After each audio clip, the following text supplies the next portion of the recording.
Hey, it's Doug with Backcountry Pilgrim. I am here to talk about whether or not this could have saved the majority of lives that have been lost climbing the cables on Half Dome. If you follow outdoor news at all, you probably know about the recent tragic death of Grace Rolhoff up on Half Dome. Grace was a 20-year-old woman who had climbed Half Dome with her dad. Both were extremely fit and experienced hikers, but Grace slipped on the wet granite during a storm that had come in and forced them down. While most people simply express sympathy, some blame them for being up there when there were clouds threatening rain. Others have clamored for the park to install greater safety measures on Half Dome. Now, sadly, Grace is not the only person that has died on Half Dome. In fact, even if you limit your count to those who have died on the cable section or summit, they still are in the double digits. So what I want to look at is, what is this infamous cable section on Half Dome, and is it actually safe to use? The cable section of Yosemite's Half Dome hike is the final 1/10 of a mile of the 8-mile one-way route to the summit. The hike itself has a total elevation gain of 4,800 feet in 8 miles, but the last 400 go up a completely exposed, slippery granite slab that rises from the saddle at a 45-degree angle. This route up Half Dome would likely be considered a high Class 3 scramble, that is requiring hands and feet, but not necessarily aid gear, if not for the cable system with its planks that aid the ascent. Installed in 1919, these twin cables are suspended off of the rock face by poles about 3 feet off the ground every 10 feet or so, when the cables are up from late May to mid-October. Between mid-October and late May, the cables are lying down on the rock with the poles removed, but they are never disconnected from their anchor points in Half Dome itself. Now, to avoid overcrowding, permits are required to summit Half Dome. You can't get past the base of the subdome, Half Dome's kind of shoulder, without a permit. Before this system was put in place in 2010, Half Dome could be overrun by 1,200 visitors a day. Since 2010, a maximum of 300 hikers are allowed per day to go for the summit. Just in case you are thinking about trying for a Half Dome permit, they are typically won by lottery. It is a $10 application fee plus another $10 per person that is on the permit should you win it. This means the park is making over $6,000 a day off of Half Dome hikers each year, not to mention the national park entrance fees and seasonal park reservation fees that are required just to get to the trailhead. Now, we can have a conversation about whether or not the cables ever should have been installed or whether they should be up there now, but for this video and this topic, I am only dealing with the present reality. Half Dome's cables are a 100-year-old part of Yosemite's history that are extremely popular and lucrative. It's a good bet that they will likely never be removed. Now, it's pretty easy to see how one of the most popular destinations in one of the most popular parks in the world could be considered safe. And indeed, deaths on Half Dome are actually relatively rare. Deaths related to the climbing of Half Dome include those from rock climbing, base jumping, suicides, and on the approach hike to Half Dome itself. The total number of reported deaths is often reported to be anywhere from 25 to as high as 60, depending on which deaths along the route are included. For example, the Mist Trail, which is Yosemite's most popular and deadly route, has about 40 deaths to its name by itself. As of July 2024, there have been 15 confirmed deaths on the climb from Half Dome's cable section to the summit. 11 of these were due to falling off the cable section. Now, 15 or 25 out of a million or so hikers sounds pretty safe. After all, a 0.0025% chance of death essentially puts the odds of success at 100%. But it can't be denied that people have died that didn't have to, and for them, their families and friends, the number is still too high. For this reason, some people have elected to use climbing safety gear to attach themselves to the cable system itself, turning what is meant to be a sort of handhold or railing into a safety system that should eliminate most of the falling deaths. It seems like a no-brainer, right?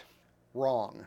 Now, before we get into the actual data, please understand that whatever opinion you hold of using safety gear on Half Dome, it is a controversial one. Thoughts on the use of climbing safety gear on Half Dome vary from those who think it should be required by the Park Service to those who believe its use actually makes the climb more dangerous. On one of the two extremes lie those who want more safety regulation, and I am solidly not in that camp. There's already too much safety over-regulation in this country, and I don't need the nanny government to tell me how much risk to myself I am allowed to take. Adventure is risky by definition, and the opportunities that risk-taking provide to grow in virtue can be worth the dangers. If what I am doing is a risk to someone else, though, that is a different story. More on that in a minute. On the other end of the spectrum are those who believe it is actually wrong to use safety gear on the Half Dome cables, at least when they are up. Of course, when they're down, it would be crazy not to use safety gear. I actually have a video on this that I will link to at the end and in the description below in case you're interested. So where does Yosemite National Park fall on the spectrum?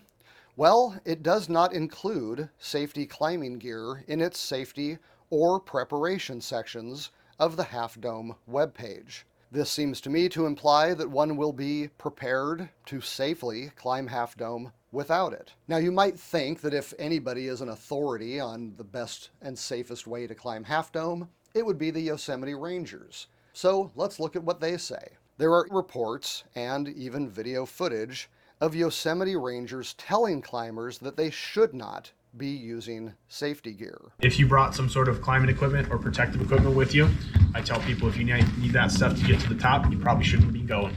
Now, while I am all about hike your own hike, climb your own climb, the idea that national park authorities would tell climbers not to use safety gear seems to me perhaps irresponsible, maybe even dangerously so. What would justify directing people to not use gear that would almost certainly mitigate the majority of deaths on the Half Dome cable system?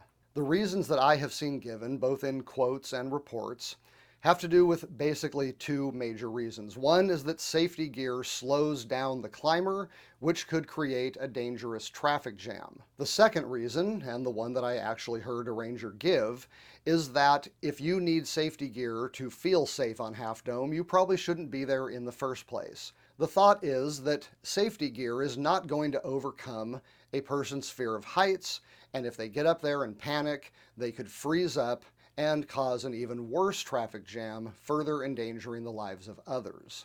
Now, these objections target actions that could affect the safety of others, so these do not fall under the hike your own hike, climb your own climb principle. The real question then is, are they really an issue? As to the time argument, making the necessary carabiner transitions when you come to each pole means multiplying the unclipping and clipping process about 40 times. That's a total of about 2 to 3 minutes added to a 20 to 30 minute ascent, so about 10% more time. Now, someone who uses regular carabiners, even auto lockers, but isn't very skilled with using them could take quite a bit longer, but that is a different problem than merely using them, and one that should be addressed.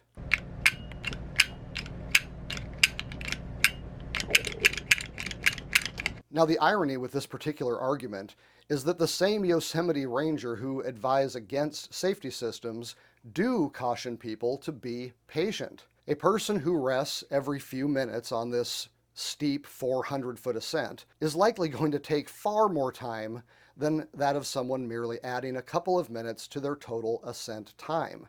Yes, someone in peak physical condition who needs no breaks all the way up might get slowed down by people like this, but so what? Imagine someone arguing that ambulance drivers should not be allowed to wear seatbelts because of the extra time they have to take putting them on.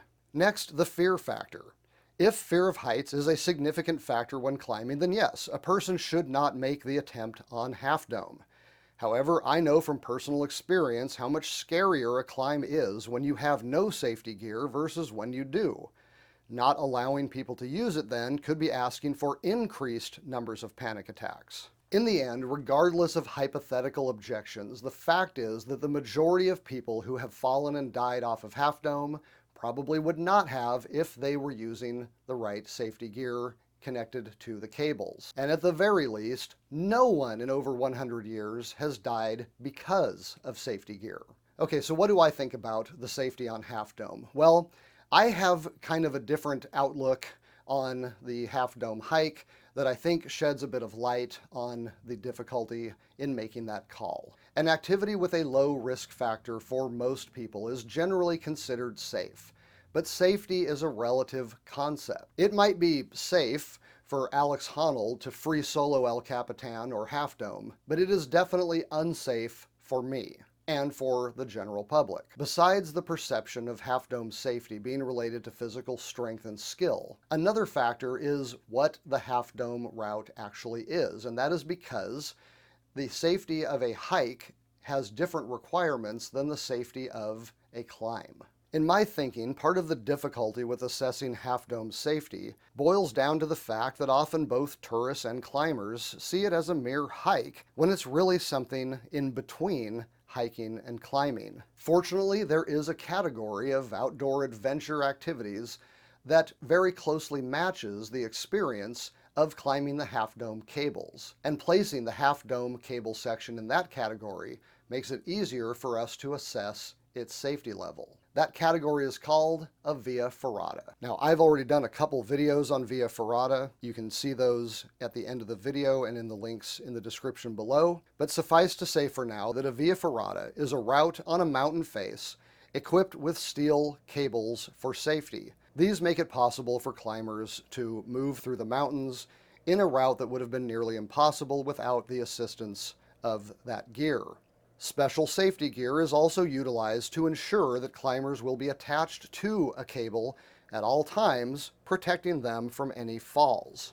Now, whether or not the installers of the Half Dome cable system knew they were putting in a Via Ferrata in 1919, that is basically what they were doing. The cables and planks are basically climbing aids that help people get to the top of Half Dome safely that otherwise could not. Given this, the cable route can be judged as a Via Ferrata. Now, no one would advocate for removing one's safety system on a typical Via Ferrata route, but especially not one as high, steep, or slippery as the Half Dome cable section. With the right gear, Via Ferratas are fairly safe.